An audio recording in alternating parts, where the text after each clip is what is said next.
Bonjour à toutes, bienvenue sur la chaîne Lève-toi et brille, la chaîne sur laquelle nous parlons de la lumière de la parole de Dieu, de la sagesse, de l'intelligence, de la réflexion, de la connaissance de l'Éternel. Je dirais la chaîne qui nous fait grandir en âge et en sagesse. Et j'ai toujours pour habitude de dire sur cette chaîne que lorsque nous ne décidons pas de grandir en sagesse et que nous grandissons uniquement en âge, nous sommes considérés comme insensés. Et lorsqu'on vous considère comme insensé, c'est qu'on vous insulte en fait, c'est de l'insulte. On vous considère alors comme une personne avec qui on ne peut rien faire, une personne qui n'est pas stable, une personne qui base sa vie sur ses émotions, une personne qui ne réfléchit pas avant d'agir. Et ainsi, vous ne pouvez pas faire partie de la cour des grands. Il vous sera difficile même d'avancer dans votre vie professionnelle. Dans votre mariage, vous serez la personne qui sera toujours attaquée, la personne qu'on va toujours considérer comme faible. Et vous serez toujours dans des cris, dans des pleurs. Et ce n'est pas ce qu'on veut pour nous sur cette chaîne. C'est pourquoi sur cette chaîne, nous nous basons sur la parole de Dieu qui nous fait grandir non seulement en âge, mais aussi en sagesse. Et donc aujourd'hui, comme je le disais dans la première partie de la vidéo, j'avais annoncé déjà le thème. Et notre thème durant cette semaine, c'est la sagesse qui protège du mal. Et donc, j'ai fait l'introduction déjà dans la première partie. Et aujourd'hui, dans la deuxième partie, nous allons aborder certains points de la sagesse qui vont nous révéler que la sagesse peut nous protéger du mal. Et que lorsque nous avons la sagesse et que nous courons derrière la sagesse comme on court derrière l'argent, puisque la parole l'a si bien dit, chercher la sagesse comme on cherche l'argent, on sera une personne totalement différente. Notre vie va plaire. Notre vie sera une vie de témoignage, une vie de bénédiction, une vie de succès, une vie qui va de gloire en gloire. Et notre maison sera une maison bénie. Parce que pour nous, femmes qui sommes ici sur cette chaîne, nous sommes les bâtisseurs de notre maison. Souvenez-vous, la femme sage construit sa maison. Elle bâtit sa maison, tandis que l'insensé la détruit de ses propres mains. Et lorsque la Bible parle ainsi, la Bible ne parle pas de ce que vous prenez votre main avec le marteau pour casser votre maison, non. Mais simplement par votre bouche, vous pouvez détruire votre maison. Par vos actes, vous pouvez détruire votre maison. Par vos raisonnements, par votre pensée, vous pouvez détruire votre maison. Et la maison dont la Bible nous parle, ça peut être le foyer, l'entreprise, les enfants, le mari, vos finances. Et donc, en tant que femme, on doit prendre la résolution. C'est une résolution. C'est une très, très grande résolution qu'on doit prendre. Et cette parole me vient à l'esprit, cette parole du livre de Job qui dit « À tes résolutions et suivront le succès ». Et donc, sans résolution, il ne peut pas avoir de succès. Sans résolution, on ne peut pas prétendre vivre une vie de succès, une vie d'impact, une vie de gloire. Non, il faut nécessairement prendre une résolution. Il faut la décision. Et donc, aujourd'hui, nous allons aborder les points qui vont nous révéler la sagesse qui protège du mal. Et donc, toi, femme qui est abonnée à cette chaîne, tu dois nécessairement chercher la sagesse. Et avant même de commencer déjà par parler de ce thème, je voudrais vous exhorter à partager la page avec toutes les personnes que vous connaissez, les personnes qui ont besoin de la sagesse dans leur vie, les personnes qui doivent grandir dans la sagesse, les personnes qui doivent nécessairement grandir dans la réflexion, les personnes qui ont besoin de la connaissance, de la lumière de la parole de Dieu. Partagez cette page avec ces personnes. Faites-leur du bien, afin que ces personnes, à leur tour aussi, puisse témoigner de ce que la parole de Dieu restaure et équilibre une vie totalement désespérée. Alléluia. Et donc, le livre de Proverbes nous dit de la sagesse qu'elle préserve ceux qui l'embrassent des chemins dangereux et des influences négatives. Et le livre de Proverbes 2, sur lequel nous nous basons pendant cette semaine, le verset 10 à 12 va dire que la sagesse et l'intelligence veillent sur ceux qui les acquièrent, les délivrent de la voie du mal et des discours pervers. Je vous relis ce passage de la Bible. J'en ai en plusieurs versions. Cette version, elle est différente, mais là, je vous lis la version de la parole vivante, de la parole de vie, parole de vie. Mon enfant, accepte mes paroles, garde mes commandements. Écoute bien l'enseignement de la sagesse, cherche à le comprendre. Écoute bien l'enseignement de la sagesse et cherche à comprendre la sagesse. C'est quoi la sagesse? Qu'est-ce qu'on me demande? C'est quoi? Comment je peux acquérir la sagesse? Comment je peux parler avec sagesse? Comment je peux agir avec sagesse? Comment je peux garder ma maison avec sagesse? Comment je peux éduquer mes enfants avec sagesse? Et donc, toi qui te poses toutes ces questions, la parole te dit, écoute bien l'enseignement de la sagesse. Cherche à le comprendre. Tout enseignement que tu entends sur la sagesse, écoute-le bien et cherche à bien comprendre cet enseignement. Oui, demande à l'intelligence de t'aider. Appelle la raison à ton secours. Demande à l'intelligence de t'aider. Appelle la raison à ton secours. Cours après la sagesse comme après l'argent. Cherche-la avec soin, comme on cherche un trésor.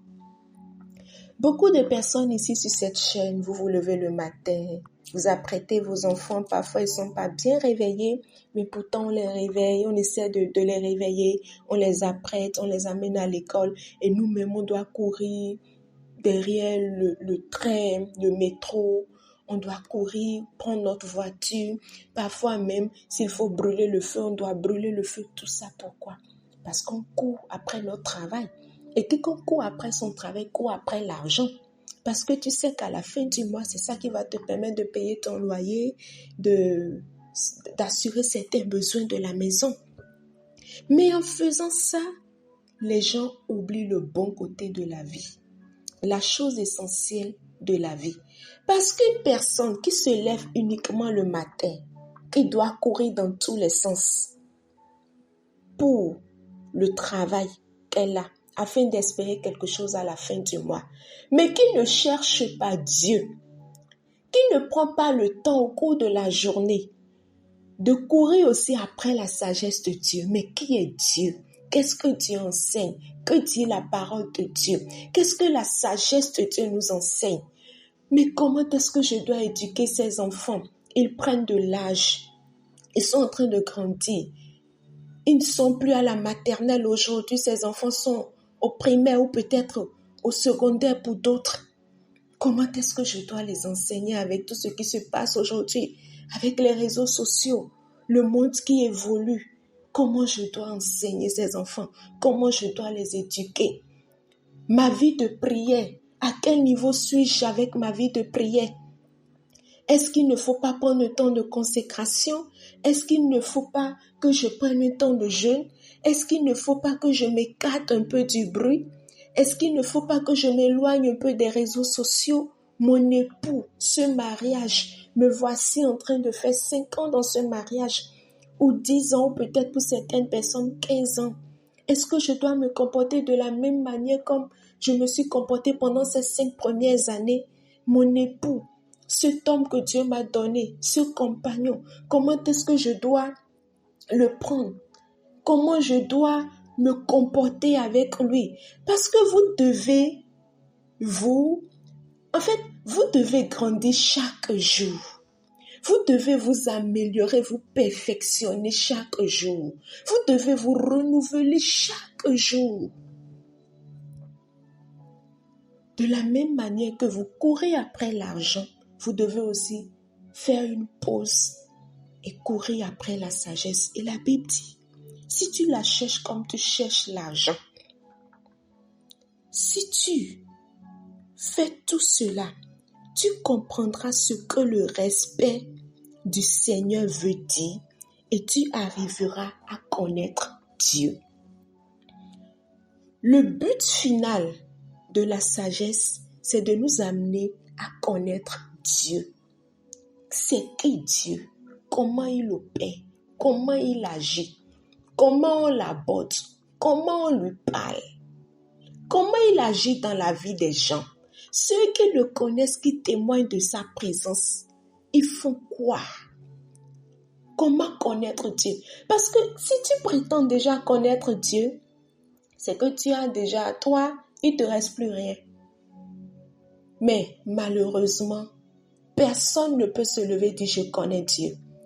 Parce que même les personnes à qui Dieu s'est révélé continuent encore de le chercher.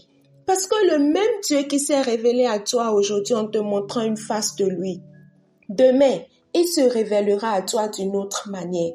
Si aujourd'hui tu as prié le Seigneur et que le Seigneur t'est révélé à toi au travers d'une situation et tu as dit « Waouh, j'ai rencontré Dieu, j'ai vu Dieu, il a agi dans ma vie, j'ai vu le Seigneur, Dieu a agi dans ma vie, quelle gloire !» Et que tu veux toujours le chercher de cette même manière, il se pourrait que tu ne le retrouves plus.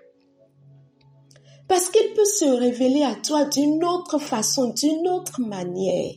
Ne pense pas que Dieu a une seule facette. Non, il a 1000 facettes. Et il se révèle comme il veut. Il parle tantôt d'une autre manière. Le choix lui revient. Dieu peut décider de se révéler à quelqu'un dans le jeûne et la prière. Et il peut encore décider de se révéler à une autre personne dans la louange. Il peut encore décider de se révéler à une autre personne dans l'adoration. Il peut décider de se révéler à une autre aussi personne dans la méditation de la parole. Personne ne peut connaître Dieu, mais il faut le chercher pour le connaître. Et pour connaître Dieu, cela nous demande de courir après la sagesse, de chercher la sagesse comme on cherche l'argent. Ma question pour toi, femme qui m'écoute, est-ce que tu peux décider aujourd'hui de courir après la sagesse comme tu cours si tant après l'argent? Est-ce que tu peux décider, ne serait-ce qu'un temps soit peu, courir après la sagesse, t'asseoir pour dire Seigneur, je veux te connaître, révèle-moi à toi. Je veux apprendre de toi. Je veux de ta sagesse. Je veux grandir en sagesse. Je veux aller plus loin dans ma vie de prière. Ce niveau ne me satisfait plus. Je veux plus de toi. Je refuse de rester dans ma zone de confort. Ce niveau ne me satisfait plus, Seigneur. Je veux plus de toi. Je veux plus de toi. Je veux aller en profondeur avec toi. Je veux aller dans ton intimité. Peut-être que toi, tu es peut-être dans la cour de Dieu. Tu as eu le privilège de traverser la rue, de traverser le portail et tu te retrouves dans la cour. Et tu penses que tu es déjà arrivé, mais non. Peut-être que Dieu se cache dans la chambre. Il n'est pas dans la cour. Mais la gloire de la cour te fera croire que tu es arrivé, tu connais Dieu, tu as un niveau parfait dans la présence de Dieu. Ah mais oui, je connais Dieu. Quand je prie Dieu, automatiquement j'ai des résultats. Le feu descend, je sens la présence, je sens la gloire de Dieu. Alors que Dieu te veut dans la chambre pour faire de toi l'époux. Mais aujourd'hui, tu es dans la cour en tant que fils, en tant que gens de la maison. Parce qu'avec Dieu, c'est niveau par niveau. Tu es fils, tu es gens de la maison. Parce que tu peux être fils et ne pas être dans la maison. Beaucoup d'enfants sont des fils à leurs parents, mais ils ne vivent pas dans la maison de leur père. Ils ont été rejetés par le papa, mais ils continuent d'être le fils parce qu'ils portent le nom du père. Mais toi et moi, aujourd'hui, nous avons eu le privilège d'être appelés peut-être gens de la maison de Dieu, parce que nous aussi, nous sommes dans la maison. Nous sommes dans la cour du roi des rois et nous pensons que nous sommes déjà arrivés. Plus d'efforts, plus de prix à payer, plus de vie de prière, plus rien. On est déjà dans la maison de Dieu. La gloire de Dieu est palpable. Elle se manifeste chaque jour. On la vit au quotidien. On sent la présence de Dieu. Oh, quand Dieu est là, on le sent. On le sent, on le sait. Dieu est présent. Dieu, il est là. Je prie et j'ai les ossements. Alors que tu es dans la cour. Tu n'es même pas encore dans le salon. Tu n'as même pas encore traversé. Parce que la cour, elle est aussi de niveau par niveau. Ah oui, il y a des cours qui sont tellement grandes que vous avez peut-être assez déjà à l'entrée de la cour, mais vous n'êtes même pas allé plus loin. Dieu vous attend, Dieu nous attend nous tous dans la chambre. Mais pour aller dans la chambre, il faut traverser le salon, la porte du salon. Il faut traverser la véranda. Tu quittes la cour, tu passes par la véranda. Peut-être qu'il y a plusieurs portes. Peut-être que tu peux avoir accès aux escaliers. Et peut-être en faisant les marches sur les escaliers, tu vas peut-être faire un faux pas. Ou peut-être tu auras du mal à monter à cause de la fatigue. Mais il te faudra quand même prendre par les escaliers. Passer par la porte du salon. Passer par le couloir. Pour enfin accéder à la chambre. Mais aussi, il y a plusieurs chambres dans la maison. Mais dans quelle chambre se trouve Dieu, nul ne sait. Il y a plusieurs chambres. Peut-être que tu vas parcourir plusieurs chambres avant finalement de retrouver « Oh Dieu, c'est ici que tu te cachais !» Parce que la Bible nous dit « Plus tu cherches Dieu, plus Dieu se cache !» Peut-être qu'il était dans la première chambre et lorsqu'il a remarqué que tu as commencé véritablement avec un cœur sincère et pur à le chercher, il a quitté la première chambre pour la deuxième ou peut-être pour la 10e chambre. Tu ne sais pas. Et donc, tu n'as pas le droit de t'arrêter au niveau de la première chambre pour dire « J'ai trouvé Dieu ». Et donc, Dieu nous demande de courir. Regardez comment on court derrière l'argent. Oh! On court tellement derrière l'argent. On veut avoir l'argent. Aujourd'hui, regardez tout ce qui se passe sur les réseaux sociaux. À cause de l'argent. Juste pour faire des vues. Les gens ils sont prêts à tout. Ils vendent même leur nudité pour avoir l'argent aujourd'hui. Les gens sont prêts à tout pour de l'argent. Mais est-ce que toi et moi, on peut décider ainsi de courir derrière la sagesse comme on court derrière l'argent? Que le Seigneur nous accorde cette grâce. C'est une grâce. Que Dieu nous aide, que Dieu nous amène à ce niveau de gloire. Que Dieu nous amène à ce niveau, que Dieu nous donne cette force. Que Dieu nous accorde vraiment cette sagesse-là, cette force de courir après la sagesse comme on court après l'argent. Mais le bénéfice derrière ça, les bienfaits de la sagesse, lorsque tu décides de courir derrière la sagesse comme ça, qu'est-ce qui se passe? La sagesse se présente à toi maintenant comme un trésor. Elle se présente à toi comme un trésor. Elle se présente à toi comme un bouclier. Et elle te protège. Elle te garde. Elle te préserve du mal. Elle te garde du danger. Je vais m'en arrêter là pour aujourd'hui. Pour la 3e partie, nous allons parler de la sagesse qui est comme le bouclier, qui garde et qui préserve du danger, du mal.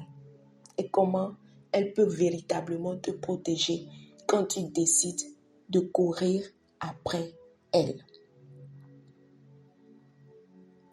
Mais avant d'arrêter cette vidéo, je voudrais prier avec toi. Si c'est la première fois que tu tombes sur ce podcast, je voudrais prier avec toi. Si dans ton cœur tu as le désir, en écoutant tout à l'heure ces mots inspirés de la parole de Dieu, basés sur la lumière de la parole de Dieu, tu as ressenti le désir dans ton cœur de donner ta vie à Dieu et de décider qu'à partir d'aujourd'hui, que toute ta vie sera désormais basée sur la sagesse et que tu veux la sagesse. Je te prie à poser la main sur ton cœur et ensemble nous allons faire cette petite prière.